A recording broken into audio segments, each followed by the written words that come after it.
मुअज़्ज़िज़ नाज़रीन, आज एक ऐसे मर्द मुजाहिद की रोयदाद आपकी नज़र कर रहे हैं जिसे दुनिया सूर्या बादशाह के नाम से जानती है। सैयद सिबगतुल्लाह राशिदी अलमारूफ सूर्या बादशाह 1909 में पैदा हुए थे। 12 बरस की उम्र में आप गद्दी नशीन हुए और हुरों के छठे पीर पगारा मुंतखब हुए। सिंध के इलाके सांगड़ के मुख्य जंगल से अंग्रेज़ों से मुकाबले के लिए हुर तहरीक की बुनियाद रखी। हुर तहरीक को बरतानवी हुकूमत ने बगावत का नाम देकर पीर पगारा साहब को कत्ल के एक झूठे मुकदमे में मुलवस करके 10 साल कैद की सजा सुना दी। पीर पगारा साहब को 26 मार्च 1930 को गुड़ुंग बंगलों से गिरफ्तार कर लिया गया, लेकिन इसके बाद 15 सितंबर 1930 को पीर पगारा साहब के खिलाफ मजीद झूठे केस रजिस्टर्ड करके पीर पगारा साहब को बम्बई प्रेसिडेंसी से मुल्हिक रत्नागिरी जेल मुंतकिल कर दिया गया।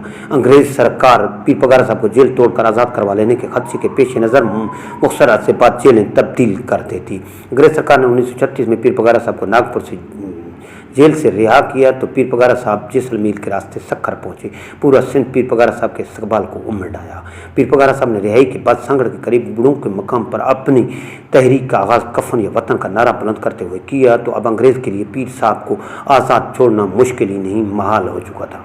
ऐसे में सरकार बरतानिया एक बार फिर हरकत में आई और पीर पगारा साहब को कराची से 24 अक्टूबर 1941 को गिरफ्तार करके सियोनी में एक बार फिर पाबंद सलासल कर दिया गया।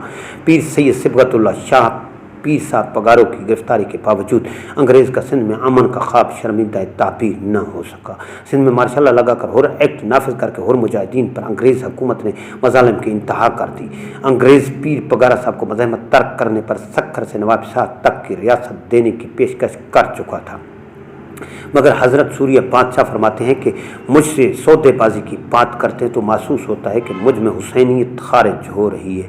लिहाजा आपने अंग्रेज़ की तमाम तर पेशकश मुस्तरद करके तख्ता-ए-दार पर चढ़ना एजाज़ तस्वुर किया।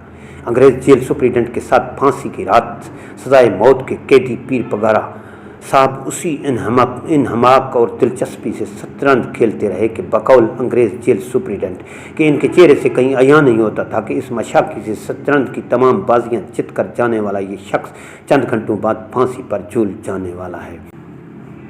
1943 को हैदराबाद जेल में पीर सिबगतुल्लाह राशिदी को सूली पर लटकाकर शहीद कर दिया गया। उनकी लाश को किसी गुमनाम जगह पर दफन किया गया जो आज भी गुमनाम रखी गई है। पीर पगारा साहब की फांसी की निगरानी करने वाले सैयद हाशिम रज़ा थे जो उस वक्त हैदराबाद के डिस्ट्रिक्ट मजिस्ट्रेट थे, लेकिन ये राज भी सैयद हाशिम रज़ा अपने साथ कब्र में ले गए।